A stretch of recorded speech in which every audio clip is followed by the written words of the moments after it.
नमस्कार दोस्तों, हमारे यूट्यूब चैनल एग्जाम लर्नर में आपका स्वागत है। दोस्तों, आज के इस वीडियो में हम लोग उत्तर प्रदेश लोक सेवा आयोग द्वारा आयोजित एलटी ग्रेड भर्ती परीक्षा 2025 के लिए जीएस पेपर के संभावित प्रश्न श्रृंखला का चौथा सेट हल करने वाले हैं। इसके पहले 3 सेट हल कराया जा चुका है, तो जो लोग नहीं देखे हैं उन वीडियो को जरूर देख लीजिएगा। और साथ में हमारे चैनल पे एलटी ग्रेड के लिए जीएस पेपर का 100 मॉडल पेपर भी कराया गया है, तो उसे भी आप लोग परीक्षा से पहले जरूर देख लीजिएगा। तो वीडियो पसंद आएगा लाइक शेयर करिएगा। चैनल को सब्सक्राइब नहीं किए हैं तो सब्सक्राइब कर लीजिएगा, बेल आइकन को प्रेस कर लीजिएगा, जिससे आने वाले अगले वीडियो का नोटिफिकेशन आपको पहले मिलता रहे। और आपको यदि एलटी ग्रेड सामान्य अध्ययन जीएस का मॉडल पेपर का 100 मॉडल पेपर का पीडीएफ चाहिए, तो यहाँ पे आपको स्कैनर जो दिया गया स्कैन करना है और आपको 99 रुपये पे करिएगा और इस नंबर पे सेंड कर दीजिएगा। तो आपको जितने भी मॉडल पेपर यानी कि 100 मॉडल पेपर अभी तक कंप्लीट करा दिए गए हैं, तो उसका पीडीएफ आपको व्हाट्सएप पे उपलब्ध करा दिया जाएगा। तो चलिए शुरू करते हैं। तो पहला क्वेश्चन देखते हैं कि निम्नलिखित में से कौन भारत निर्माण योजना के अंतर्गत शामिल नहीं है। तो इनमें आप देख लीजिए, ग्रामीण स्वच्छता दिया गया है, ग्रामीण सड़क है, ग्रामीण आवास और पेयजल। इनमें कौन भारत निर्माण योजना के अंतर्गत शामिल नहीं किया गया है। तो सही उत्तर होगा ए ऑप्शन, ग्रामीण स्वच्छता को भारत निर्माण योजना के अंतर्गत इसको शामिल नहीं किया गया है। ग्रामीण सड़कें हैं, पेयजल हैं, आवास हैं, ये सभी इसके अंतर्गत शामिल हैं, तो स्वच्छता नहीं है, ये ऑप्शन करेक्ट हो जाएगा। दूसरा सवाल है, निम्नलिखित में से कौन सा स्वस्थानीय संरक्षण का उदाहरण नहीं है। तो स्वस्थानीय संरक्षण का उदाहरण इनमें से आपको बताना है कौन सा नहीं है। बॉटेनिकल गार्डन, संरक्षित वन, राष्ट्रीय उद्यान, बायोस्फीयर रिजर्व। तो सही उत्तर ये ऑप्शन हो जाएगा बॉटेनिकल गार्डन। ये स्वस्थानीय यानी कि इन सीटू संरक्षण का उदाहरण नहीं है, और ये आपका जो संरक्षित वन दिया गया है, राष्ट्रीय उद्यान और बायोस्फीयर रिजर्व, ये स्वस्थान संरक्षण के उदाहरण हैं। तो ये ऑप्शन यहाँ पे करेक्ट हो जाएगा। तीसरा सवाल है आपका, भारतीय संविधान के किस भाग में मौलिक अधिकारों का प्रावधान किया गया है। तो मौलिक अधिकारों का प्रावधान आप देखेंगे भारत के संविधान में तो भाग 3 में किया गया है, और अनुच्छेद आपसे पूछा जाए तो अनुच्छेद 12 से 35 के बीच में मौलिक अधिकारों का उल्लेख किया गया है। कितने मौलिक अधिकार हैं वर्तमान में, तो 6 मौलिक अधिकार हैं, और प्रारंभ में 7 मौलिक अधिकार था। इसमें संपत्ति के मौलिक अधिकार को 44वें संविधान संशोधन अधिनियम 1978 के द्वारा उसे हटा करके विधिक अधिकार के तहत रखा गया है। तो वर्तमान में 6 मौलिक अधिकार हैं, और किस देश के संविधान से ये लिया गया है, तो यूएसए यानी कि संयुक्त राज्य अमेरिका के संविधान से मौलिक अधिकारों की अवधारणा को ली गई है। तो बी ऑप्शन यहाँ पे आपसे पूछा गया किस भाग में है, तो भाग 3 में है। अगला सवाल देखते हैं, भारत में न्यूनतम समर्थन मूल्य की सिफारिश कौन करता है। न्यूनतम समर्थन मूल्य यानी कि एमएसपी की सिफारिश कौन करता है, तो कृषि लागत एवं मूल्य आयोग। सी ऑप्शन यहाँ पे सही हो जाएगा आपका। 5वां प्रश्न देखते हैं, हिम तेंदुओं के संदर्भ में निम्नलिखित कथनों पर विचार कीजिए। पहला दिया गया, यह पर्वतीय पारिस्थितिक तंत्र के स्वास्थ्य का सूचक है, बिल्कुल करेक्ट है। दूसरा कि इसे IUCN रेड लिस्ट में अति संकटग्रस्त के रूप में वर्गीकृत किया गया है, तो ये अति संकटग्रस्त के रूप में इनको रेड लिस्ट में नहीं रखा गया है, तो केवल इसमें पहला सही है। पूछा कि आपसे सही कथन, तो ये ऑप्शन करेक्ट हो जाएगा, केवल एक यहाँ पे सही है। अगला सवाल है, यदि संसद के दोनों सदनों द्वारा राष्ट्रपति शासन को मंजूरी दे दी गई है, तो राष्ट्रपति शासन जारी रह सकता है उद्घोषणा जारी होने की तिथि से कितने माह तक, तो ये 6 माह तक। बी ऑप्शन यहाँ पे करेक्ट हो जाएगा आपका। राष्ट्रपति शासन यदि मंजूरी राष्ट्रपति से मिल जाती है, तो उद्घोषणा जिस तिथि से होती है उस तिथि से लेकर के 6 माह तक ये जारी रह सकती है, तो बी ऑप्शन यहाँ पे बिल्कुल करेक्ट हो जाएगा आपका। अगला प्रश्न है, नीचे 2 कथन दिए गए हैं, एक को कथन ए तथा दूसरे को कारण आर कहा गया है। कथन ए में दिया गया, सरकार कुछ सार्वजनिक क्षेत्र की इकाइयों का विनिवेश कर रही है। कारण आर दिया गया है कि सार्वजनिक क्षेत्र की इकाइयां पर्याप्त रोजगार के अवसर सृजित नहीं कर पाई हैं। तो यहाँ पे आपको बताना होगा कूट के माध्यम से कि कौन सा ऑप्शन यहाँ पे सही हो जाएगा। तो यहाँ पे आप देखेंगे कि सरकार कुछ सार्वजनिक क्षेत्र की इकाइयों का विनिवेश तो कर रही है, सही है, लेकिन सार्वजनिक क्षेत्र की इकाइयाँ पर्याप्त रोजगार के अवसर सृजित नहीं कर पा रही हैं, ये आपका गलत है। तो यहाँ पे ऑप्शन आप देखेंगे कि ये जो है सही है और आर गलत है, ये सही है और आर गलत है, सी ऑप्शन यहाँ पे करेक्ट हो जाएगा। अगला सवाल है, सतत विकास पद सर्वप्रथम किसके द्वारा परिभाषित किया गया था? तो सतत विकास ये परिभाषित किया गया था पर्यावरण एवं विकास पर विश्व आयोग के द्वारा। ये विकल्प यहाँ पे करेक्ट हो जाएगा आपका। अगला प्रश्न है, भारत में राष्ट्रपति शासन किस अनुच्छेद के तहत लगाया जाता है? तो 3 आपातकाल हैं, अब देखेंगे। तो एक है आपका अनुच्छेद 352 में दिया गया है, एक 356 में और 360 में। तो यहाँ पे राष्ट्रपति शासन पूछा गया है, तो 356 अनुच्छेद 356 के तहत ये लगाया जाता है। सी ऑप्शन करेक्ट हो जाएगा। अनुच्छेद 352 के तहत जो है आपका राष्ट्रीय आपातकाल लगाया जाता है, राष्ट्रीय आपातकाल। और 360 के तहत जो है आपका वित्तीय आपातकाल लगता है, जो कि भारत में अभी तक एक भी बार वित्तीय आपातकाल नहीं लगा है। तो ये तीनों याद रखिएगा। 356 ये आपका राष्ट्रपति शासन से संबंधित अनुच्छेद है। सी ऑप्शन करेक्ट हो जाएगा आपका। अगला प्रश्न देखते हैं, 5 सितंबर 2025 को NBRI लखनऊ में उद्घाटित स्वास्तिक कमल उद्यान का मुख्य उद्देश्य क्या है? तो इसका मुख्य उद्देश्य है जैव विविधता संरक्षण और उद्यमिता संवर्धन। बी ऑप्शन करेक्ट हो जाएगा आपका। बोनार्ड स्टैंडर्ड का संबंध किससे है? तो बोनार्ड स्टैंडर्ड का संबंध यहाँ पे पूछा गया है किससे है? तो यह मानहानि के मामलों में पूर्व परीक्षण निषेधाज्ञा से ये संबंधित है, बोनार्ड स्टैंडर्ड। अगला प्रश्न देखते हैं, हाल ही में कहाँ भारत के बाहर पहला जन औषधि केंद्र स्थापित किया गया है? तो भारत के बाहर पहला जन औषधि केंद्र की जो स्थापना की गई है वो मॉरिशस में की गई है। सी ऑप्शन यहाँ पे सही हो जाएगा। अगला प्रश्न देखते हैं, मिलान करने के लिए दिया गया है सूची 1 को सूची 2 के साथ। एक तरफ है सहायक नदी और दूसरी तरफ नदी दी गई है। तो राप्ती ये किसकी सहायक नदी है? तो आप देखेंगे ये घाघरा की सहायक नदी है, ये का हो जाएगा चौथा। और तीस्ता किसकी सहायक नदी है? तो ब्रह्मपुत्र की है, बी का हो जाएगा पहला। हिरण नदी किसकी सहायक नदी है? तो ये नर्मदा की सहायक नदी है, सी का हो जाएगा दूसरा। और पूर्णा जो है ये गोदावरी की सहायक नदी है, तो डी का हो जाएगा तीसरा। 4 1 2 3 अब विकल्प में देखेंगे तो 4 1 2 3 कौन सा करेक्ट हो रहा है? डी ऑप्शन यहाँ सही हो जाएगा। अगला प्रश्न देखते हैं, निम्नलिखित में से कौन सी वायुमंडलीय परत जलवायु और मौसम में सभी परिवर्तनों के लिए जानी जाती है? तो ये है आपका क्षोभ मंडल, जिसको ट्रोपोस्फियर भी बोला जाता है।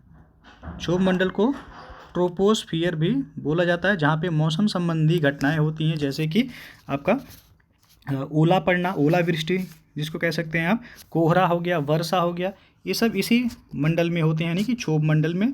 तो डी ऑप्शन बिल्कुल करेक्ट हो जाएगा आपका।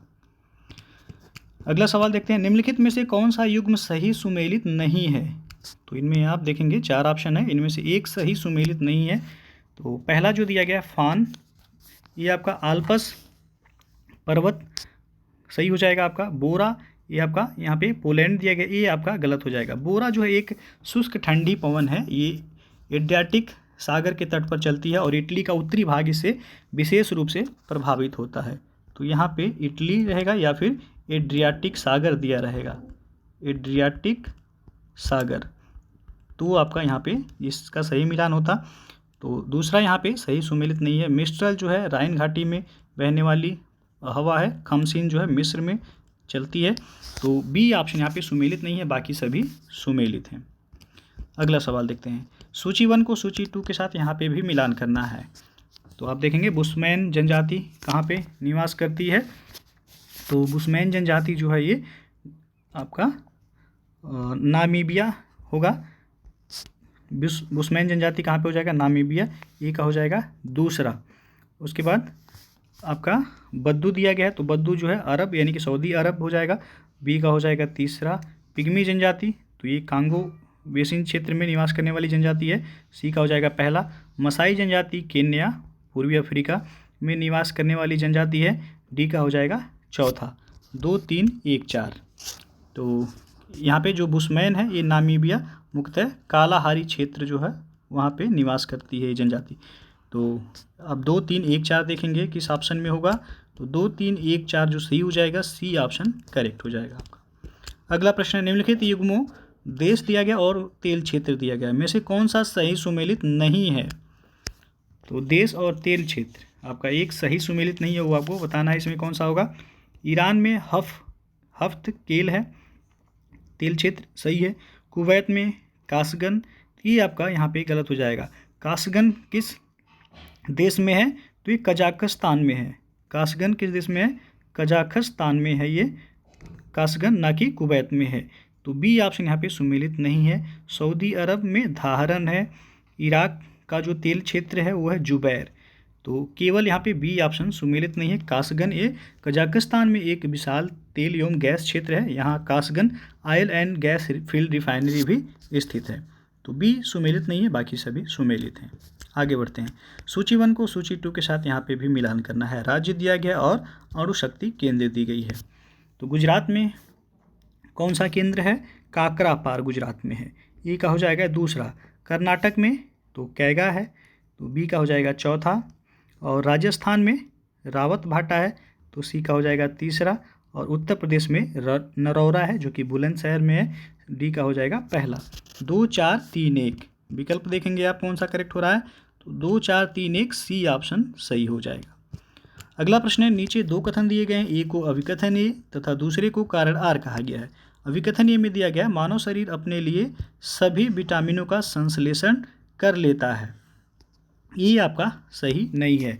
मानव शरीर अपने लिए विटामिन का संश्लेषण नहीं करता है। और कारण आर दिया गया शरीर के उचित विकास के लिए विटामिन अनिवार्य होते हैं, बिल्कुल सही है। शरीर का उचित विकास के लिए विटामिन काफ़ी अनिवार्य होते हैं। तो यहाँ पे ये सही, ये गलत है और कारण आर जो है वो आपका सही है। तो कूट से आप सेलेक्ट करेंगे कौन सा ऑप्शन सही हो जाएगा आपका, तो ये गलत है और आर सही है, यानी कि डी ऑप्शन इसका करेक्ट हो रहा है आपका। अगला प्रश्न देखते हैं, चाय की पत्तियों में विद्यमान सर्वाधिक महत्व का उत्तेजक कौन सा है?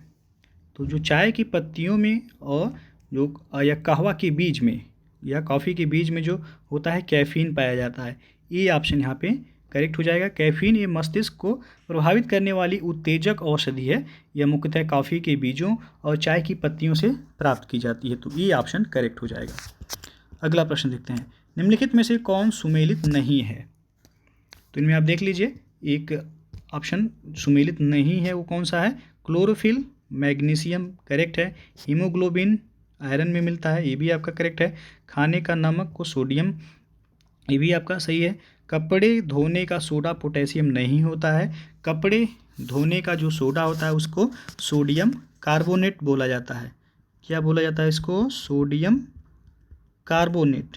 तो यहाँ पे आप देखेंगे सोडियम कार्बोनेट, तो डी ऑप्शन सुमेलित नहीं है, बाकी सभी सुमेलित हैं। अगला सवाल देखते हैं, निम्नलिखित में से कौन कौन से सिद्धांत जैन धर्म से संबंधित हैं? तो जैन धर्म से संबंधित कौन कौन से सिद्धांत हैं? अनेकांतवाद दिया गया है, सर्वास्तिवाद है, शून्यवाद है या स्यादवाद है। तो जैन धर्म से इनमें आपका अनेकांतवाद और स्यादवाद ये संबंधित है, सर्वास्तिवाद और शून्यवाद नहीं है। तो 1 और 4 ऑप्शन आप देखेंगे, इसमें कौन सा हो जाएगा? ये ऑप्शन करेक्ट होगा, 1 एवं 4 यहाँ पे सही है। अगला सवाल है, किस वंश ने एलोरा के कैलाश मंदिर का निर्माण किया था? ऑप्शन देखेंगे आप, राष्ट्रकूट है, सातवाहन है, मौर्य है और पल्लव वंश दिया गया है। तो एलोरा के कैलाश मंदिर का निर्माण राष्ट्रकूट शासक कृष्ण प्रथम के द्वारा करवाया गया था। किसके द्वारा? तो कृष्ण प्रथम के द्वारा इसका निर्माण करवाया गया था। तो ये ऑप्शन बिल्कुल करेक्ट हो जाएगा आपका। अगला प्रश्न है, दिल्ली के किस सुल्तान ने सिकंदर सानी की मनोपाधि धारण की थी? सिकंदर सानी का मतलब होता है द्वितीय सिकंदर। सिकंदर सानी का क्या मतलब होता है? तो इसका मतलब होता है द्वितीय सिकंदर। तो ये जो उपाधि है अलाउद्दीन खिलजी ने धारण की थी, बी ऑप्शन करेक्ट हो जाएगा यहाँ पे। अलाउद्दीन खिलजी एक महत्वाकांक्षी सुल्तान था, उसने सिकंदर ए सानी यानी कि द्वितीय सिकंदर की उपाधि धारण की थी और उसे अपने सिक्के पर अंकित भी करवाया था। तो बी ऑप्शन यहाँ पे करेक्ट हो जाएगा आपका। अगला प्रश्न दिया गया मिलान करने के लिए दिया गया आपका तारीख़ हिंद। तो तारीख़ हिंद किससे संबंधित है? तो ये अलबरूनी से, ये का हो जाएगा यहाँ पे तीसरा। तारीख़ दिल्ली, तो ये अमीर खुसरो, तो बी का हो जाएगा यहाँ पे चौथा। और रेहला किसकी पुस्तक है? तो इब्न बतूता का है, तो सी का हो जाएगा पहला। और तबकाते नासरी किसका है? मिनहाज का है, तो डी का हो जाएगा दूसरा। 3 4 1 2, तो 3, 4, 1, 2 आप देखेंगे ऑप्शन में करेक्ट हो जाएगा कौन सा, सी ऑप्शन सही हो जाएगा। अगला प्रश्न है, यहाँ पे भी मिलान करना है आपको। स्मारक दिया गया और निर्माता दिया गया है। अलाई दरवाज़ा जो कि दिल्ली में है, इसका निर्माण किसने करवाया था, तो इसका निर्माण करवाया था अलाउद्दीन खिलजी ने, ये का हो जाएगा पहला। बुलंद दरवाज़ा फतेहपुर सीकरी में है, इसका निर्माण अकबर ने करवाया था, तो बी का हो जाएगा दूसरा। मोती मस्जिद आगरा में है, इसका निर्माण शाहजहां ने करवाया था, सी का तीसरा। और मोती मस्जिद जो दिल्ली में है, इसका निर्माण औरंगजेब ने करवाया था, तो डी का हो जाएगा चौथा। 1, 2, 3, 4, तो ऑप्शन आप देखेंगे कौन सा करेक्ट हो रहा है, सी ऑप्शन सही हो जाएगा आपका। अगला प्रश्न है, अधोलिखित युग्मों में से कौन सुमेलित है, तो इनमें एक सुमेलित है, वो आपको बताना है कौन सा है वो। तो यहाँ पे 1849 में सतारा का विलय दिया गया, ये आपका गलत है। सतारा का विलय सबसे पहले हुआ था लॉर्ड डलहौजी के शासनकाल में। डॉक्ट्रिन ऑफ लैप्स, जिसे हड़प नीति कहा जाता है, उसने लागू किया था, जिसके तहत सतारा पहला जो प्रांत था, इसको विलय किया गया था 1848 में। यहाँ पे 49 दिया गया इसलिए गलत है।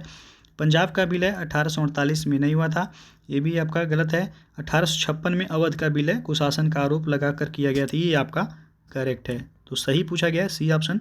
और झांसी का विलय 1855 में नहीं हुआ था, इसका विलय हुआ था 1854 में। झांसी का विलय कब हुआ था, 1854 में। तो केवल इसमें सी ऑप्शन सुमेलित है, बाकी कोई सुमेलित नहीं है।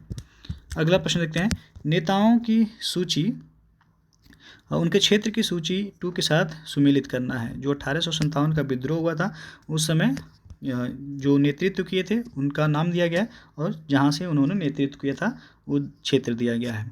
तो कुंवर सिंह कहाँ से नेतृत्व किए थे, तो ये जगदीशपुर बिहार से, एक हो जाएगा तीसरा।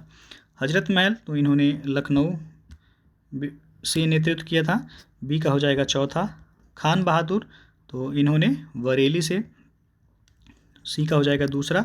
और मौलवी अहमदुल्ला, इन्होंने फैजाबाद से नेतृत्व किया था, डी का हो जाएगा पहला। 3, 4, 2, 1, 3, 4, 2, 1 विकल्प, आप विकल्प देखेंगे कौन सा करेक्ट होगा, तो यहाँ पे 3, 4, 2, 1 सी ऑप्शन सही हो जाएगा। अगला प्रश्न है, शारदा अधिनियम के अंतर्गत लड़कियों एवं लड़कों के विवाह की आयु न्यूनतम क्रमशः कितनी निर्धारित की गई थी। तो शारदा एक्ट या शारदा अधिनियम के तहत लड़कियों एवं लड़कों के विवाह की जो न्यूनतम आयु निर्धारित की गई थी, वो 14 एवं 18 वर्ष निर्धारित की गई थी। लड़कियों की आयु 14 वर्ष और लड़कों की आयु कितनी निर्धारित की गई थी, 18 वर्ष निर्धारित की गई थी। तो इसमें बी ऑप्शन आपका करेक्ट हो जाएगा। अगला सवाल देखते हैं, निम्नलिखित घटनाओं का सही कालक्रम चुनिए। लखनऊ समझौता कब हुआ था, तो 1916 में हुआ था। लखनऊ समझौता 1916 में हुआ। स्वराज दल की स्थापना कब हुई थी, 1923 में। कहाँ पे हुआ था, इलाहाबाद में। मोतीलाल नेहरू और चित्तरंजन दास के द्वारा की गई थी इसकी स्थापना। जलियांवाला बाग हत्याकांड कब हुआ था, 13 अप्रैल 1919 को। और बाल गंगाधर तिलक की मृत्यु 1 अगस्त 1920 को हुआ था, 1920 को। तो क्रम से आप इसे व्यवस्थित करेंगे तो सबसे पहले हो जाएगा लखनऊ समझौता, फिर आपका जलियांवाला बाग हत्याकांड हो जाएगा तीसरा, फिर आपका यहाँ पे बाल गंगाधर तिलक की मृत्यु 4, और फिर स्वराज दल की स्थापना 2। 1, 3, 4, 2 विकल्प आप देखेंगे यहाँ पे सी ऑप्शन करेक्ट हो रहा है। 1, 3, 4, 2 यही सही है। पहला सवाल है आज का, भारत के संविधान में उद्देशिका का विचार कहाँ से लिया गया है, यानी कि किस देश के संविधान से लिया गया है। इटली के संविधान से, कनाडा, फ्रांस या फिर यूएसए के संविधान से। तो ऑप्शन जो करेक्ट हो जाएगा इसमें डी ऑप्शन सही हो जाएगा, यूएसए यानी कि संयुक्त राज्य अमेरिका के संविधान से भारत के संविधान में उद्देशिका का विचार लिया गया है। जबकि उद्देशिका का भाषा पूछा जाएगा तब वो ऑस्ट्रेलिया के संविधान से हो जाएगा। यदि उद्देशिका की भाषा पूछा जाए किस देश के संविधान से लिया गया है, तो वो आपका ऑस्ट्रेलिया के संविधान से लिया गया है। तो यहाँ पे विचार पूछा गया है तो यूएसए होगा, डी ऑप्शन करेक्ट हो जाएगा। दूसरा सवाल है, निम्नलिखित में से कौन सा एक सही सुमेलित नहीं है। तो यहाँ पे आप देख लीजिए 4 ऑप्शन है, इनमें से एक सही सुमेलित नहीं है। कौन सा ऑप्शन है वो, तो मूल कर्तव्य जो है ये भाग 4A में है, सही है। राज्य आपका भाग 6 में दिया गया है, ये भी सही है। भारत का महान्यायवादी भाग 13 में नहीं है। भारत का जो महान्यायवादी है वो भाग 5 में है। किस में है, तो ये भाग 5 में है, और अनुच्छेद पूछा जाएगा तो 76 76 अनुच्छेद में है भारत का न्यायवादी, महान्यायवादी। तो और बाकी जो है संघ और राज्य के अधीन सेवाएं भाग 14 में है, ये सही है आपका। तो इसमें से सुमेलित जो नहीं है, सी ऑप्शन सुमेलित नहीं है, बाकी सभी सुमेलित हैं आपका। भाग 13 में क्या दिया गया है, तो भाग 13 में भारत के भीतर व्यापार, वाणिज्य और समागम संबंधी उपबंध इसमें दिया गया है। अगला सवाल देखते हैं, निम्नलिखित में से कौन सी भारतीय संविधान की विशेषता नहीं है। तो इनमें आप देख लीजिए कौन सी भारतीय संविधान की विशेषता नहीं है। तो संस्थात्मक सरकार भारतीय संविधान की विशेषता है, स्वतंत्र न्यायपालिका भी है, संघात्मक सरकार भी है, लेकिन अध्यक्षात्मक सरकार ये भारतीय संविधान की विशेषता नहीं है। तो यही आपका बी ऑप्शन यहाँ पे करेक्ट हो जाएगा। अगला प्रश्न देखते हैं, इनमें से कौन राज्य के नीति निर्देशक सिद्धांतों में सम्मिलित नहीं है। तो आप ऑप्शन देख लीजिए कि मद्य निषेध है, काम का अधिकार है, समान कार्य हेतु समान वेतन और सूचना का अधिकार। तो इनमें जो करेक्ट ऑप्शन होगा डी सही हो जाएगा, सूचना का अधिकार। ये आपका राज्य के नीति निर्देशक सिद्धांतों के अंतर्गत नहीं आता है। सूचना का अधिकार अधिनियम 2005 के तहत यह एक विधिक अधिकार है, और अनुच्छेद 19(1) में वर्णित वाक एवं अभिव्यक्ति की स्वतंत्रता के मूल अधिकार में ये निहित है, सूचना का अधिकार। तो यहाँ पे डी ऑप्शन यही सही हो जाएगा। बाकी मद्य निषेध हो गया, काम का अधिकार, और ये समान कार्य हेतु समान वेतन, ये राज्य के नीति निर्देशक सिद्धांतों के अंतर्गत आते हैं। भाग 4 में इनका वर्णन है, और अनुच्छेद पूछा जाएगा तो 36 से 51 के बीच में राज्य के नीति निर्देशक सिद्धांतों का वर्णन दिया गया है। अगला प्रश्न है, अंतर्राष्ट्रीय श्रम संगठन की स्थापना किस वर्ष में हुई थी। तो ऑप्शन देख लीजिए आप, 1919 है, 1920, 1921 या फिर 1922। तो ये ऑप्शन करेक्ट हो जाएगा 1919 में। अंतर्राष्ट्रीय श्रम संगठन यानी कि ILO की स्थापना वर्ष 1919 में लीग ऑफ नेशंस के तहत हुआ था। तो ये विकल्प करेक्ट हो जाएगा यहाँ। अगला प्रश्न है, मिलान करने के लिए दिया गया है, यहाँ पे समितियाँ दिया गया है और सुझाव दिया गया है। तो आप देख लीजिए, और आपको मिलान करना है, कोड के माध्यम से बताना है कि कौन सा विकल्प यहाँ करेक्ट होगा। बलवंत राय मेहता समिति का संबंध किससे है। तो इन्होंने त्रिस्तरीय पद्धति का सुझाव दिया था। तो ये का हो जाएगा दूसरा। 1957 में बलवंत राय मेहता समिति का गठन किया गया था, और इन्होंने त्रिस्तरीय सुझाव दिया था पंचायती राज व्यवस्था का। तो ये का हो गया दूसरा। अशोक मेहता समिति, इन्होंने द्विस्तरीय सुझाव दिया। तो बी का हो जाएगा यहाँ पे पहला। LM सिंधवी समिति, तो इन्होंने स्थानीय स्वशासन पद्धति। तो सी का हो जाएगा यहाँ पे चौथा। और GV के राव समिति प्रतिनिधित्व के तरीके में सुधार से संबंधित है। तो डी का हो जाएगा तीसरा, यानी कि 2, 1, 4, 3। तो विकल्प आप देख लीजिए 2, 1, 4, 3 कौन सा करेक्ट हो रहा है, सी ऑप्शन सही हो जाएगा। अगला प्रश्न देखते हैं, 10 डिग्री चैनल पृथक करता है किनको। तो 10 डिग्री या 10 डिग्री चैनल किसको पृथक करता है ये, तो अंडमान को निकोबार द्वीप से। ये विकल्प यहाँ पे करेक्ट हो जाएगा। 10 डिग्री चैनल ये बंगाल की खाड़ी में अंडमान द्वीपों को निकोबार द्वीपों से ये अलग करता है। तो ये ऑप्शन यहाँ पे बिल्कुल सही है। अगला प्रश्न देखते हैं, कील नहर जिन्हें जोड़ती है वे कौन से हैं। तो कील नहर जो है ये आपका यहाँ पे ये ऑप्शन करेक्ट हो जाएगा। उत्तरी सागर को ये बाल्टिक सागर से जोड़ती है। कील नहर उत्तरी सागर को बाल्टिक सागर से जोड़ती है। तो ये ऑप्शन आपका बिल्कुल करेक्ट हो जाएगा यहाँ पे। अगला सवाल है, सूची 1 को सूची 2 के साथ मिलान करना है। तो एक तरफ स्थान दिया गया है और दूसरी तरफ खनिज दिया गया है। तो आपको मिलान करना है और कोड के माध्यम से बताना है कि कौन सा ऑप्शन करेक्ट होगा इनमें। तो अंकलेश्वर किससे संबंधित है, तो एक खनिज तेल से। तो एक हो जाएगा दूसरा। फिर आपका दिया गया है डल्ली राजहरा, तो ये किससे संबंधित है, तो ये लौह एस्क से। तो बी का हो जाएगा पहला। कोडरमा, तो कोडरमा जो है ये कोडरमा आपका अभ्रक से संबंधित है। तो सी का हो जाएगा चौथा। और खेतड़ी जो है ये ताबा से संबंधित है। तो डी का हो जाएगा तीसरा। 2, 1, 4, 3। तो यहाँ पे भी आप ऑप्शन देख लीजिए 2, 1, 4, 3, बी ऑप्शन सही हो जाएगा। अगला सवाल है, भारतीय गन्ना अनुसंधान संस्थान कहाँ स्थित है। तो भारतीय गन्ना अनुसंधान संस्थान लखनऊ, कोयम्बटूर, लुधियाना या फिर पूसा समस्तीपुर में। तो ये ऑप्शन करेक्ट होगा यहाँ पे लखनऊ में। भारतीय गन्ना अनुसंधान संस्थान लखनऊ में स्थित है और इसकी स्थापना कब हुई थी, 1952 में। 1952 में भारतीय गन्ना अनुसंधान संस्थान की स्थापना की गई थी। अगला प्रश्न देखते हैं, सूची 1 को सूची 2 के साथ मिलान करना है। एक तरफ आपका समुद्री बंदरगाह दिया गया है और दूसरी तरफ राज्य दिया गया है। तो सबसे पहले आपका अलेप्पी दिया गया, ये किस राज्य में है? तो ये केरल में है। ये का हो जाएगा यहाँ पे तीसरा। एन्नौर बंदरगाह, तो ये आपका तमिलनाडु में है। बी का हो जाएगा पहला। पारादीप, तो पारादीप उड़ीसा में है। सी का हो जाएगा दूसरा। और काकीनाडा समुद्री बंदरगाह आंध्र प्रदेश में है। तो डी का हो जाएगा चौथा। 3, 1, 2, 4। तो विकल्प आप देखेंगे यहाँ पे 3, 1, 2, 4 जो करेक्ट होगा ये ऑप्शन सही हो जाएगा। अगला प्रश्न है, विश्व की सबसे ऊंची चोटियाँ किस प्रकार के पर्वतों में पाई जाती हैं? तो इनमें आप ऑप्शन देख लीजिए। प्राचीन मोरदार पर्वत है, नवीन मोरदार पर्वत है, अवशिष्ट पर्वत या फिर ब्लॉक पर्वत। तो विश्व की जो सर्वोच्च चोटियाँ हैं जैसे कि माउंट एवरेस्ट हो गया, सागरमाथा हो गया, तो ये आपका नवीन मोरदार पर्वतों के उदाहरण हैं। यहाँ पे बी ऑप्शन करेक्ट हो जाएगा। जो आपका विश्व की सर्वोच्च चोटी है जिसमें कि माउंट एवरेस्ट हो गया, सागरमाथा हो गया सहित अनेक सर्वोच्च चोटियाँ ये हिमालय पर्वत श्रेणी में स्थित हैं और हिमालय पर्वत एक नवीन मोरदार बलित पर्वत का ये उदाहरण है। तो बी ऑप्शन बिल्कुल करेक्ट हो जाएगा आपका।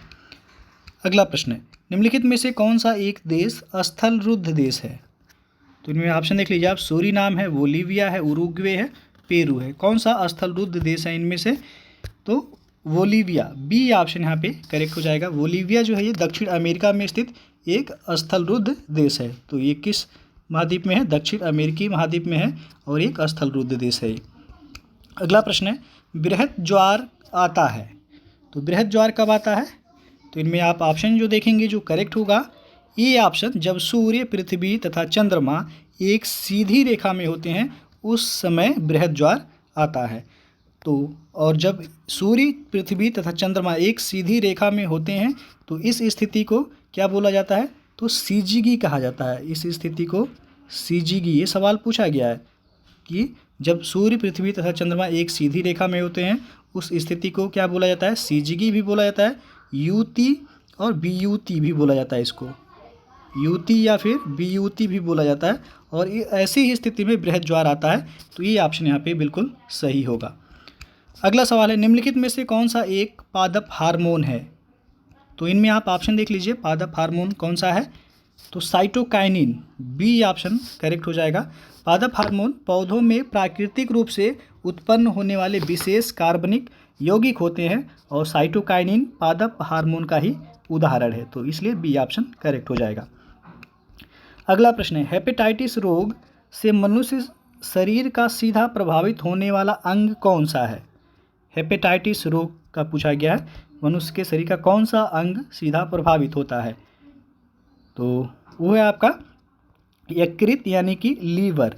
ये ऑप्शन करेक्ट हो जाएगा। ये हेपेटाइटिस एक संक्रामक रोग है जो हेपेटाइटिस बी नामक वायरस के कारण होता है और इस रोग के कारण यकृत यानी कि लीवर में सूजन एवं जलन पैदा हो जाती है। तो ये ऑप्शन बिल्कुल करेक्ट हो जाएगा यहाँ। अगला सवाल है, कीटों के वैज्ञानिक अध्ययन को क्या कहते हैं? तो ऑप्शन देख लीजिए आप, कीटों के वैज्ञानिक अध्ययन को क्या बोला जाता है? तो इसका सही उत्तर हो जाएगा बी ऑप्शन, एंटोमोलॉजी। यहाँ पे बी ऑप्शन करेक्ट हो जाएगा। कीटों के वैज्ञानिक अध्ययन को एंटोमोलॉजी कहा जाता है और इक्थियोलॉजी जो यहाँ पे दिया गया है ये मत्स्य की संरचना कार्यकी का अध्ययन से संबंधित है। पैरासिटोलॉजी किससे संबंधित है? तो ये परजीवी किससे संबंधित है? पैरासिटोलॉजी, तो ये आपका परजीवी जीवों का अध्ययन से संबंधित है। मेलकोलॉजी, तो मेलकोलॉजी जो है ये मोलस्का इससे संबंधित है। तो ये मोलस्का और इनके खोलों यानी कि सेल्स का अध्ययन से संबंधित है मेलकोलॉजी।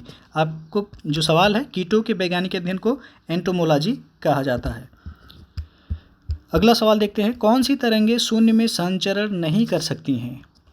तो यहाँ पे ऑप्शन देख लीजिए आप, कौन सी तरंगें हैं जो शून्य में संचरण नहीं कर सकती हैं, उनको माध्यम की ही आवश्यकता होती है। तो वो है ध्वनि तरंगे। सी ऑप्शन करेक्ट हो जाएगा। ध्वनि तरंगों के संचरण के लिए किसी न किसी माध्यम की आवश्यकता होती है और ध्वनि तरंगे निर्वात या शून्य में गति नहीं कर सकती हैं। तो सी ऑप्शन बिल्कुल सही हो जाएगा।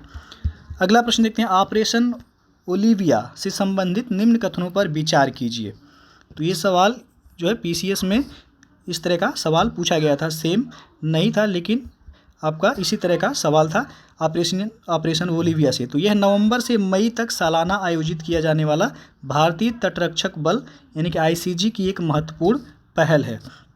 तो जो सवाल पीसीएस में पूछा गया था उसमें केवल ये मंथ चेंज किया था, अगस्त दे दिया गया था। तो ये नवंबर से मई तक सालाना आयोजित किया जाने वाला भारतीय तटरक्षक बल की एक महत्वपूर्ण पहल है, बिल्कुल सही है ये। और दूसरा दिया गया, इसका उद्देश्य है विशेष रूप से गाहिरमाथा बीच और उड़ीसा के आसपास के तटीय क्षेत्रों में ओलिव रिडले कछुओं के लिए घोंसले की जगह सुनिश्चित करना। तो यहाँ पे दोनों ही कथन सही है, सही पूछा गया है, सही कथन का चयन करना है। तो सी विकल्प यहाँ पे बिल्कुल करेक्ट हो जाएगा। 1 और 2 दोनों कथन यहाँ पे सही हैं आपका। तो ये मंथ जरूर याद रखिएगा क्योंकि पीसीएस में मंथ चेंज करके ही सवाल को जो है फंसाया गया था। अगला सवाल देखते हैं। 31 जुलाई 2025 को किसने उत्तर प्रदेश के नए मुख्य सचिव के रूप में पदभार ग्रहण किया है?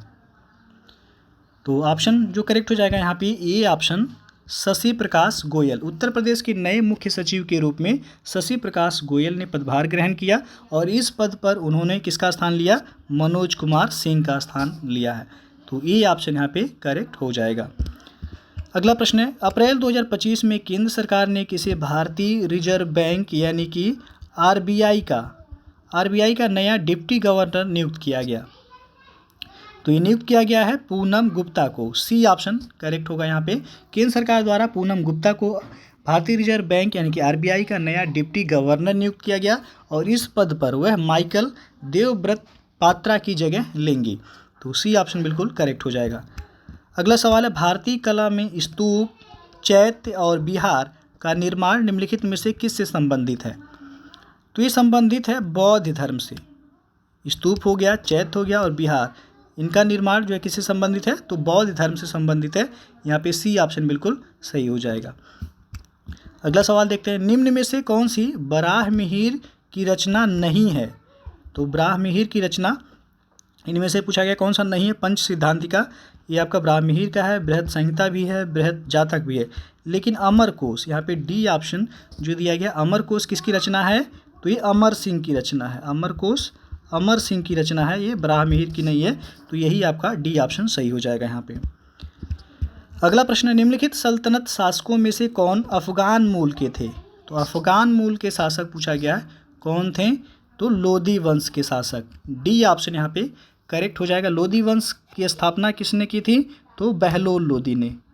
किसने किया था? तो बहलोल लोदी ने लोदी वंश की स्थापना की थी। और जो दिल्ली सल्तनत में लोदी वंश के शासक हैं ये अफगान मूल के थे। तो डी ऑप्शन यहाँ पे करेक्ट हो जाएगा आपका। अगला सवाल देखते हैं, निम्नलिखित में से किस परिवार ने सर्वप्रथम अकबर के साथ वैवाहिक संबंध स्थापित किया था? तो वैवाहिक संबंध अकबर के साथ कछवाहा परिवार ने। सी ऑप्शन यहाँ पे बिल्कुल करेक्ट हो जाएगा। अगला सवाल है, जलियांवाला बाग नरसंहार पर कांग्रेस जांच समिति की रिपोर्ट के प्रारूप लिखने का कार्य किसे सौंपा गया था? तो ये सौंपा गया था महात्मा गांधी को। बी ऑप्शन यहाँ पे करेक्ट हो जाएगा। जलियांवाला बाग हत्याकांड कब हुआ था? तो ये घटना हुआ था 13 अप्रैल 1919 को। 13 अप्रैल 1919 को यह नरसंहार हुआ, जिसमें कांग्रेस जांच समिति को रिपोर्ट के प्रारूप को लिखने का कार्य किसको सौंपा गया था? महात्मा गांधी को। तो बी ऑप्शन यहाँ पे करेक्ट हो जाएगा। अगला प्रश्न, सुभाष चंद्र बोस का राजनीतिक गुरु कौन था? तो सुभाष चंद्र बोस के राजनीतिक गुरु कौन थे? तो इनका नाम है CR दास। बी ऑप्शन करेक्ट हो जाएगा। सुभाष चंद्र बोस के राजनीतिक गुरु देशबंधु चित्तरंजन दास थे। तो यहाँ पे बी ऑप्शन बिल्कुल करेक्ट हो जाएगा। महात्मा गांधी के राजनीतिक गुरु पूछा जाएगा तो गोपाल कृष्ण गोखले थे। तो यहाँ पे आपका सुभाष चंद्र बोस का राजनीतिक गुरु पूछा गया है CR दास यानी कि चित्तरंजन दास। अगला सवाल देखते हैं, निम्न में से भारत सरकार अधिनियम 1919 के बारे में असत्य कथन को चिन्हित कीजिए। तो भारत सरकार अधिनियम 1919 के बारे में असत्य कथन का चयन करना है। पहला क्या दिया गया? ये अधिनियम मार्ले मिंटो सुधार अधिनियम के नाम से भी जाना जाता है। ये गलत हो जाएगा आपका। जो भारत सरकार अधिनियम 1919 है इसे मॉन्टेग्यू चेम्सफोर्ड सुधार अधिनियम के नाम से जाना जाता है, और जो मार्ले मिंटो सुधार अधिनियम है 1909 को जाना जाता है। ये तो पहला ही गलत है आपका। इस अधिनियम में केंद्रीय एवं प्रांतीय विषयों को अलग कर दिया गया था, बिल्कुल सही है। भारत सरकार अधिनियम 1919 वर्ष 1921 में लागू हुआ था, ये भी सही है। और मॉन्टेग्यू भारत के राज्य सचिव एवं लॉर्ड चेम्सफोर्ड वो भारत के वायसराय थे, बिल्कुल करेक्ट है। तो इसमें गलत क्या है, कौन सा, तो ये ऑप्शन यहाँ पे गलत है। इसे मार्ले मिंटो सुधार अधिनियम नहीं बल्कि मॉन्टेग्यू चेम्सफोर्ड सुधार अधिनियम के नाम से जाना जाता है। तो पहला ही यहाँ पे सही हो जाएगा। अगला प्रश्न देखते हैं, the man who divided India पुस्तक के लेखक कौन थे? तो इस पुस्तक के लेखक हैं डॉक्टर रफ़ीक जकारिया, सी ऑप्शन यहाँ पे करेक्ट हो जाएगा। The man who divided India नामक पुस्तक के लेखक डॉक्टर रफ़ीक जकारिया हैं। इंडिया डिवाइडेड पूछा जाएगा तब उसके लेखक डॉक्टर राजेंद्र प्रसाद थे। तो यहाँ पे आपका सी ऑप्शन बिल्कुल करेक्ट हो जाएगा। तो दोस्तों, भारत का संविधान निम्नलिखित अनुच्छेदों में से किस एक के अंतर्गत एक निर्वाचन आयोग का प्रावधान करता है? तो निर्वाचन आयोग का प्रावधान किस अनुच्छेद के अंतर्गत किया गया है भारत के संविधान में? ऑप्शन आप देख लीजिए, यहाँ पे 4 विकल्प आपके सामने है, इसमें आपको बताना है कि कौन सा ऑप्शन करेक्ट होगा। तो यहाँ पे जो सही हो जाएगा डी ऑप्शन, अनुच्छेद 324 के अंतर्गत निर्वाचन आयोग का प्रावधान किया गया है। 324 से लेकर के 329 अनुच्छेद के बीच में जो है निर्वाचन आयोग का प्रावधान दिया गया है। तो इसमें डी ऑप्शन आपका करेक्ट हो जाएगा। अगला सवाल अब देखते हैं, निम्नलिखित में से कौन राष्ट्रपति के प्रसाद पर्यंत अपना पद धारण करता है? तो राष्ट्रपति के प्रसाद पर्यंत इनमें से कौन अपना पद धारण करता है? ऑप्शन आप देख लीजिए यहाँ पे, भारत का नियंत्रक एवं महालेखा परीक्षक जिसे कैग कहा जाता है, और उसके बाद मुख्य निर्वाचन आयुक्त हैं, लोकसभा अध्यक्ष, भारत का महान्यायवादी। तो कौन सा ऑप्शन इसमें करेक्ट होगा?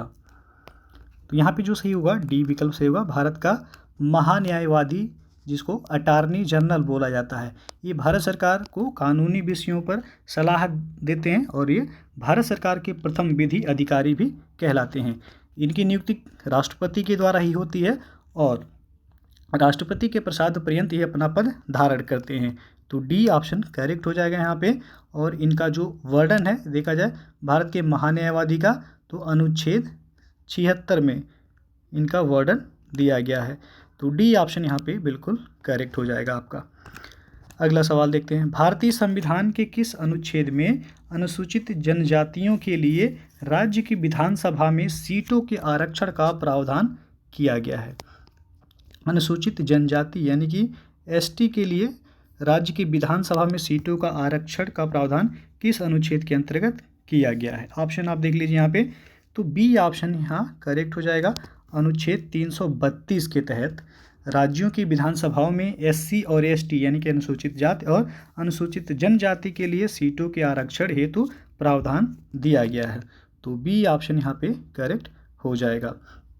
और जो अनुच्छेद 338 है इसमें आपका अनुसूचित जाति के आयोग के गठन से संबंधित है, और अनुच्छेद 338 ए में अनुसूचित जनजाति आयोग के गठन से संबंधित प्रावधान दिया गया। ये पिछली वीडियो में आपको क्वेश्चन देखने को मिला होगा। अगला सवाल देखते हैं आप, राष्ट्रपति की क्षमा आदि की शक्ति एक विधायी शक्ति है, न्यायिक शक्ति है, कार्यपालिका शक्ति है, या इनमें से कोई नहीं? ऑप्शन आपको यहाँ पे देख सकते हैं दिया गया है, इसमें कौन सा करेक्ट होगा? तो यहाँ पे जो सही हो जाएगा बी ऑप्शन न्यायिक शक्ति है। अनुच्छेद 72 के तहत राष्ट्रपति को क्षमादान की शक्ति दी गई है, और जो है ये यहाँ पे किस शक्ति के अंतर्गत आएगा आपका? तो ये न्यायिक शक्ति है, क्षमादान की शक्ति। तो अनुच्छेद भी पूछा जाता है कि राष्ट्रपति की क्षमा दान की शक्ति किस अनुच्छेद के तहत प्राप्त है? तो अनुच्छेद 72 के तहत इनको ये प्राप्त है और ये न्यायिक शक्ति है। अगला सवाल है, उच्च न्यायालय के न्यायाधीशों के वेतन और भत्ते दिए जाते हैं किस निधि से? उच्च न्यायालय यानी कि हाई कोर्ट के न्यायाधीश की बात कर रहा है, इनके वेतन और भत्ते दिए जाते हैं किस निधि से? तो ये आपका राज्य की समेकित निधि से उच्च न्यायालय के जो न्यायाधीश होते हैं इनके वेतन और भत्ते दिए जाते हैं। यहाँ पे बी ऑप्शन करेक्ट हो जाएगा। और इनकी पेंशन जो है, ये भी सवाल पूछा गया यूपीपीसीएस में एक बार, इनकी जो पेंशन होती है वो भारत सरकार की संचित निधि से दी जाती है, भारत सरकार की संचित निधि से। और जो इनकी वेतन और भत्ते हैं वो राज्य सरकार के संचित निधि से दिया जाता है। तो ये दोनों महत्वपूर्ण है, ध्यान में रखिएगा। यदि पेंशन पूछा जाए कि जो उच्च न्यायालय के न्यायाधीश हैं इनकी पेंशन भारत सरकार के संचित निधि से दिया जाता है, और जो वेतन और भत्ते हैं ये राज्य सरकार की समेकित निधि या संचित निधि से दिया जाता है। तो दोनों ही महत्वपूर्ण है, बी ऑप्शन करेक्ट हो जाएगा आपका। अगला सवाल देखते हैं, अमीर खुसरो ने किसके विकास में अग्रगामी भूमिका निभाई? ऑप्शन देख लीजिए आप, ब्रजभाषा, अवधी, खड़ी बोली या फिर भोजपुरी। तो सी ऑप्शन करेक्ट हो जाएगा, खड़ी बोली। अमीर खुसरो ने खड़ी बोली के विकास में अग्रगामी भूमिका निभाई थी, इनको खड़ी बोली का जनक भी कहा जाता है। तो ये सी ऑप्शन करेक्ट हो जाएगा, ध्यान में रखिएगा। अगला सवाल है, दस्तार बंदान कौन कहलाते थे? सूफी संत, खान, मलिक या फिर उलेमा? तो यहाँ पे ऑप्शन जो सही होगा डी ऑप्शन, उलेमा। सल्तनत काल में ऊंचे धार्मिक और न्यायिक पदों पर बैठे व्यक्तियों, जिनको उलेमा कहा जाता था, इनको सामूहिक रूप से दस्तार बंदान कहा जाता था। दस्तार बंदान का अर्थ होता है पगड़ी पहनने वाला। दस्तार बंदान का अर्थ क्या होता है? पगड़ी पहनने वाला इनको कहा जाता है। तो डी ऑप्शन, उलेमा को। अगला सवाल देखते हैं, किस मुगल शासक के समय में सर थॉमस रो भारत आया था? तो सर थॉमस रो जो है ये मुगल सम्राट जहांगीर के शासनकाल में। सी ऑप्शन करेक्ट हो जाएगा। और ये 1615 से लेकर के 1619 तक भारत में रहा। सर थॉमस रो ये 1615 से लेकर के 1619 तक भारत में रहा। ये किसके शासनकाल में भारत आया था? तो उस समय जहांगीर का शासनकाल था। सी ऑप्शन करेक्ट हो जाएगा यहाँ पे। अगला सवाल देखते हैं, शिवाजी का छत्रपति के रूप में औपचारिक राज्याभिषेक कहाँ पर हुआ था? पुणे में, कोल्हापुर, रायगढ़ या फिर अहमदनगर में? तो ऑप्शन देख लीजिए, जो सही होगा सी ऑप्शन, रायगढ़ में। 1674 ईस्वी में, ये सन भी कभी कभी पूछ लिया जाता है तो ध्यान में रखिएगा। 1674 ईस्वी में शिवाजी का राज्याभिषेक कहाँ पे हुआ था? तो रायगढ़ में हुआ था, और इन्होंने छत्रपति की उपाधि भी धारण की थी यहीं पे। तो छत्रपति की उपाधि यदि पूछा है किसने धारण किया था, तो शिवाजी ने 1674 ईस्वी में इनका राज्याभिषेक हुआ। राजधानी इन्होंने जो बनाया वो रायगढ़ को ही राजधानी बनाया। राजधानी भी पूछा था, शिवाजी की राजधानी कहाँ पे है? तो रायगढ़ इनकी राजधानी थी।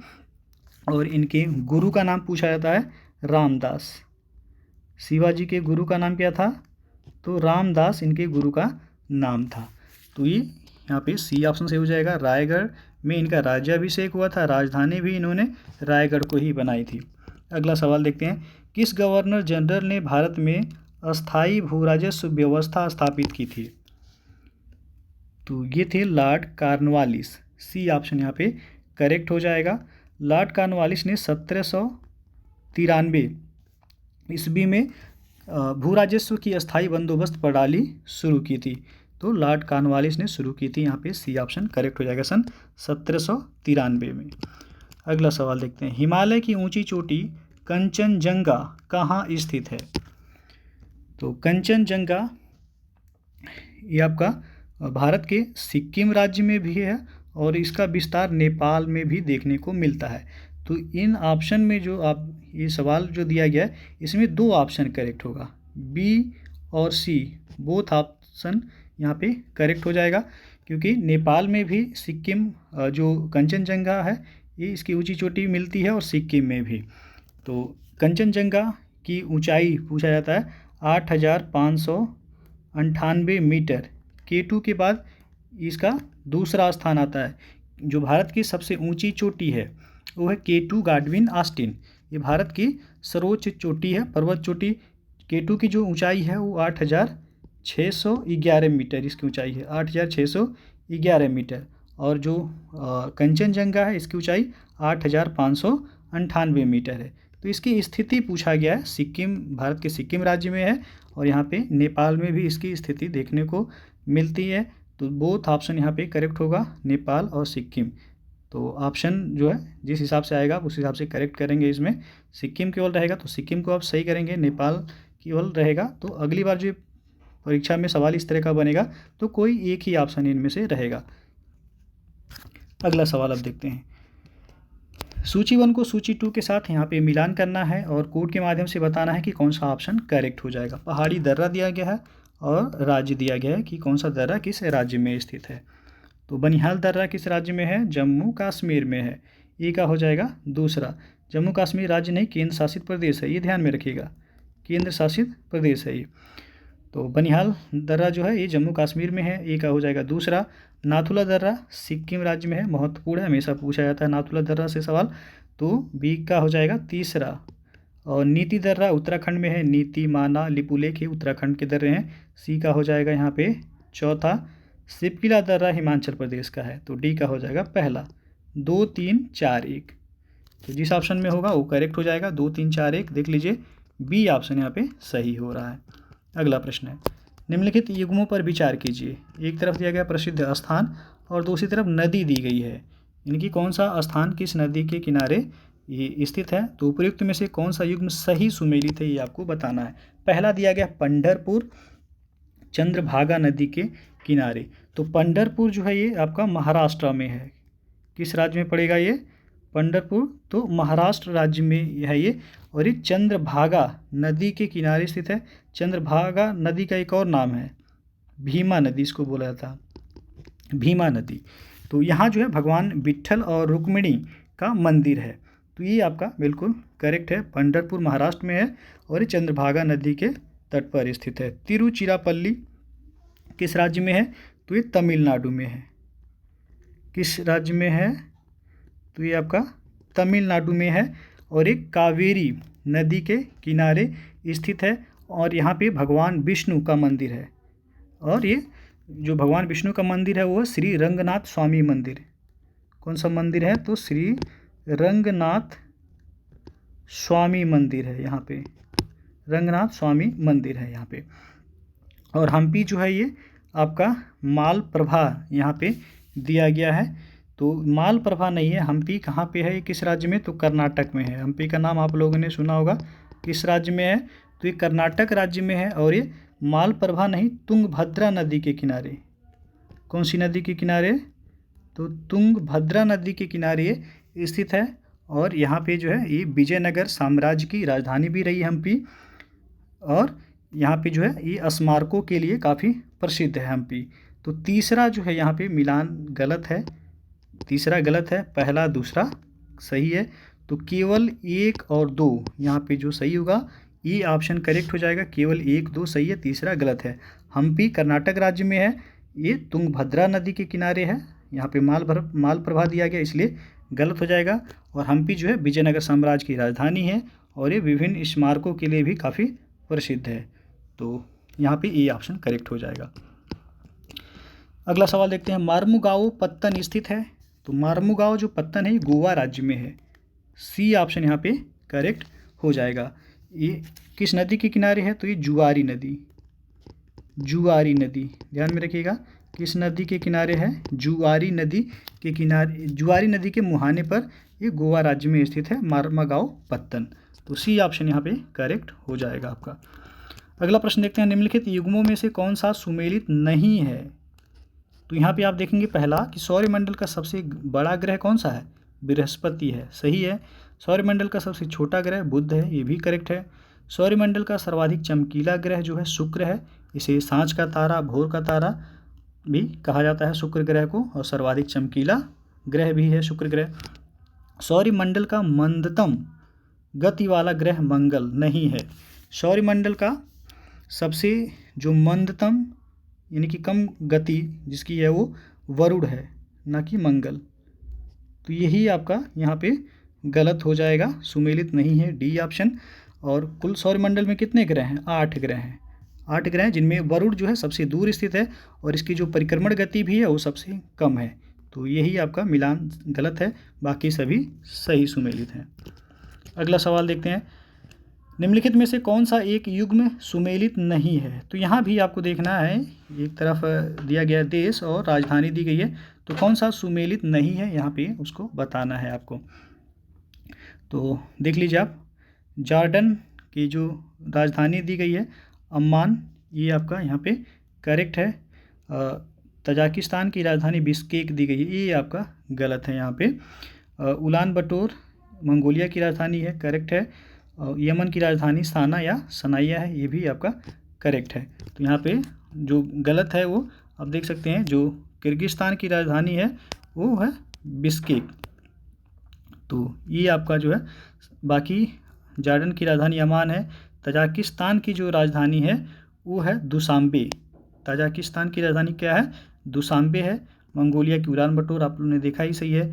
यमन का साना, ये आपका मिलान सही है। तो यहाँ पे जो गलत मिलान था वो कौन सा था? B option. यहाँ पे तजाकिस्तान की राजधानी बिश्केक दी गई है, जबकि बिश्केक किसकी राजधानी है? तो ये किर्गिस्तान की राजधानी है, किर्गिस्तान की। तजाकिस्तान की राजधानी क्या है? दुशांबे है। अगला सवाल देखते हैं, उत्तर प्रदेश का निम्न में से कौन सा क्षेत्र सर्वाधिक बाढ़ प्रभावित है? तो सर्वाधिक बाढ़ प्रभावित जो क्षेत्र है उत्तर प्रदेश का वो पूर्वी क्षेत्र है। ऑप्शन यहाँ पे बी करेक्ट हो जाएगा, पूर्वी क्षेत्र। अगला प्रश्न देखते हैं, शीलाधर मृदा विज्ञान संस्थान कहाँ स्थित है? तो शीलाधर मृदा विज्ञान संस्थान जो स्थित है ये प्रयागराज में है। इलाहाबाद पुराना नाम दिया गया, वर्तमान नाम आपको देखने को मिलेगा प्रयागराज। तो यहाँ पे स्थित है, बी ऑप्शन करेक्ट हो जाएगा। अगला सवाल देखते हैं, उत्तर प्रदेश के लिए निम्नलिखित कथनों में से कौन सा कथन सही है? उत्तर प्रदेश के संदर्भ में दिया गया है, कौन सा सही कथन है? पहला दिया गया, भारत में गन्ने उत्पाद का सबसे बड़ा हब है उत्तर प्रदेश, करेक्ट है। भारत का उच्चतम दूध उत्पादक प्रदेश है उत्तर प्रदेश, ये भी सही है। भारत में चावल का सबसे बड़ा उत्पादक जो राज्य है उत्तर प्रदेश, ये गलत है आपका। सही कौन सा है? तो केवल 1 और 2 करेक्ट है। ऑप्शन कौन सा सही होगा? डी ऑप्शन, सिर्फ 1 और 2 यहाँ पे सही है। तीसरा सही नहीं, क्योंकि चावल का जो सबसे बड़ा उत्पादक राज्य है वर्तमान डाटा के अनुसार देखेंगे आप तो आंध्र प्रदेश है। कौन सा प्रदेश है? आंध्र प्रदेश है। उत्तर प्रदेश का पहला स्थान नहीं है, तो इसलिए तीसरा यहाँ पे गलत है, 1 2 केवल सही है। अगला सवाल है, निम्न राज्यों में से कौन ट्यूबवेल सिंचाई के क्षेत्र में सर्वोच्च है? ट्यूबवेल की सिंचाई में सर्वोच्च जो राज्य है ये उत्तर प्रदेश है आपका, ये ऑप्शन करेक्ट हो जाएगा यहाँ पे। अगला सवाल देखते हैं, डायनमो का कार्य है, डायनमो का कार्य जो है यांत्रिक ऊर्जा को विद्युत ऊर्जा में बदलना है। ऑप्शन कौन सा सही हो रहा है? सी ऑप्शन सही हो रहा है, यांत्रिक ऊर्जा को विद्युत ऊर्जा में बदलना डायनमो का कार्य है। अगला सवाल है, सर अलेक्जेंडर फ्लेमिंग ने किसकी खोज की थी?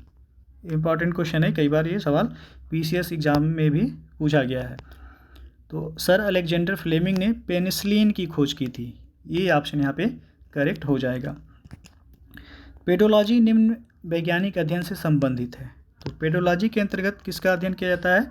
मिट्टी का, बी ऑप्शन यहाँ पे करेक्ट हो जाएगा। अगला सवाल है, निम्नलिखित में से कौन सा युग्म सही सुमेलित नहीं है? तो एक तरफ हार्मोन दिया गया, दूसरी तरफ कार्य दिया गया, तो कौन सा सुमेलित नहीं है इसमें? तो इंसुलिन हार्मोन का कार्य क्या है? रक्त शर्करा का नियंत्रण करना, सही है। मेलाटोनिन हार्मोन निद्रा का नियंत्रण करता है, ये भी सही है। ऑक्सीटोसिन जो है ये स्तन ग्रंथि से दुग्ध का निस्सारण करता है, ये भी आपका सही है। तो पशुओं में ज़्यादातर दूध उत्पादन के लिए ऑक्सीटोसिन हार्मोन दिया जाता है पशुओं को, तो ये भी करेक्ट है। गैस्ट्रिन दिया गया है रक्तचाप का नियमन, ये गलत है। चौथा ऑप्शन यहाँ पे डी ऑप्शन क्या है? ये सुमेलित नहीं है, क्योंकि गैस्ट्रिन एक पेप्टाइड हार्मोन है जो कि आमाशय की कोशिकाओं द्वारा ये गैस्ट्रिक अम्ल का स्रावन करता है, तो डी ऑप्शन सुमेलित नहीं है, बाकी सभी सुमेलित हैं। 25वां सवाल है, हाइड्रोफोबिया किसके द्वारा होता है? तो हाइड्रोफोबिया ये विषाणु के द्वारा होता है, सी ऑप्शन करेक्ट हो जाएगा। हाइड्रोफोबिया ये रेबीज का पुराना नाम है। हाइड्रोफोबिया किसका पुराना नाम है? तो ये रेबीज का पुराना नाम है। रेबीज का जो विषाणु होता है ये नर्वस सिस्टम यानी कि नाड़ी तंत्र को ये प्रभावित करता है, तो यहाँ पे आपका सी ऑप्शन करेक्ट हो जाएगा, विषाणु के द्वारा ये होता है हाइड्रोफोबिया। अगला सवाल है, निम्नलिखित में से वह कौन था जो काकोरी षड्यंत्र कांड, इसका नाम अभी बदला गया है, काकोरी ट्रेन एक्शन कर दिया गया है, काकोरी ट्रेन एक्शन इसका नाम बदल के कर दिया गया है अब, तो ये आप ध्यान में रखिएगा, काकोरी ट्रेन एक्शन। तो इसमें पूछा गया है कि फांसी की सज़ा से कौन बच गया था? तो चंद्रशेखर आज़ाद यहाँ पे डी ऑप्शन करेक्ट हो जाएगा। काकोरी ट्रेन एक्शन ये घटना कब हुआ था? 9 अगस्त 1925 को 9 अगस्त 1925 को ये घटना हुआ। चंद्रशेखर आज़ाद फांसी की सज़ा से इसमें बच गए थे, जबकि अशफाकुल्ला खान, राजेंद्र लाहिनी और राम प्रसाद बिस्मिल को इसमें फांसी की सज़ा हुई थी। इन्होंने 8 डाउन ट्रेन को उस समय जो है इन लोगों ने लूटा था। तो 9 अगस्त 1925 को ये घटना हुई थी। इसमें फांसी की सज़ा से कौन बच गए थे? तो चंद्रशेखर आज़ाद बच गए थे। अगला सवाल देखते हैं। करंट अफेयर्स का ये सवाल है कि वर्ष 2024 का 59वां ज्ञानपीठ पुरस्कार किसे प्रदान किया गया है? ये पुरस्कार 24 का है, लेकिन मिला था मार्च 2025 में इसकी घोषणा हुई, तो इसलिए इम्पॉर्टेंट है करंट अफेयर्स के दृष्टिकोण से। तो 59वां ज्ञानपीठ पुरस्कार किसे प्रदान किया गया है? विनोद कुमार शुक्ल को। सी ऑप्शन यहाँ पे करेक्ट हो जाएगा आपका। अगला सवाल देखते हैं। मेजर ध्यानचंद खेल रत्न पुरस्कार 2024 में इनमें से किस खिलाड़ी को नहीं मिला है? तो ये भी इम्पॉर्टेंट क्वेश्चन है आपका। ये आरआरबी में एक सवाल इससे पूछा गया था मेजर ध्यानचंद खेल रत्न पुरस्कार से। तो इस बार का जो पुरस्कार है 2024 का, जो कि 25 में ये मिला है पुरस्कार, तो डी गुकेश को मिला है। किसके लिए? तो शतरंज के लिए। शतरंज के लिए इनको मिला है डी गुकेश को। हरमनप्रीत सिंह को भी मिला है। किसके लिए? हॉकी। हरमनप्रीत सिंह को हॉकी के लिए मिला है, हॉकी से संबंधित है। प्रवीण कुमार को भी मिला है, पैरा एथलीट हैं ये, पैरा एथलीट हैं, पैरा एथलीट हैं ये प्रवीण कुमार। विराट कोहली को पहले मिल चुका है ये पुरस्कार, मेजर ध्यानचंद। पहले इसका जो नाम था राजीव गांधी खेल रत्न पुरस्कार था। तो ये पुरस्कार विराट कोहली को पहले मिल चुका है। इस बार जो मिला है वो 4 लोगों को मिला है। डी गुकेश को मिला है, जो कि शतरंज के लिए, शतरंज से संबंधित हैं। हरमनप्रीत सिंह हॉकी से संबंधित है, इनको मिला है। प्रवीण कुमार पैरा एथलीट हैं, इनको मिला है। और एक और खिलाड़ी हैं, इनका नाम है मनु भाकर, मनु भाकर, इनको मिला है शूटिंग से संबंधित हैं ये, शूटिंग से संबंधित हैं। तो ये 4 व्यक्तियों को मिला है इस बार मेजर ध्यानचंद खेल रत्न पुरस्कार। तो यहाँ पे जो ऑप्शन सही होगा डी ऑप्शन।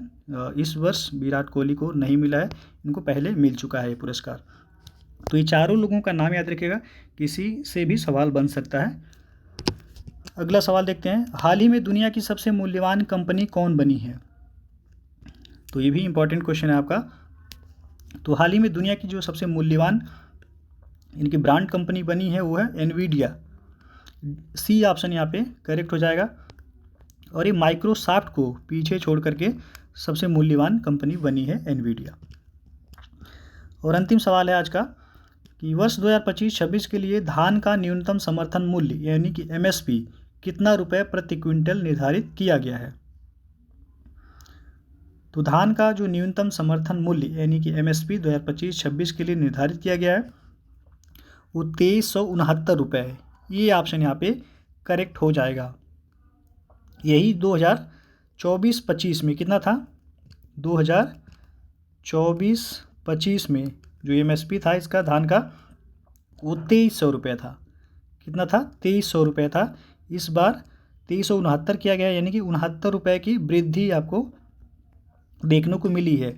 और यदि ए ग्रेड धान का पूछा है, ए ग्रेड, ये तो सामान्य धान की बात हो रही है, ए ग्रेड धान का जो समर्थन मूल्य है वो 2389 रुपये है, 2389 इस बार का 25-26 का।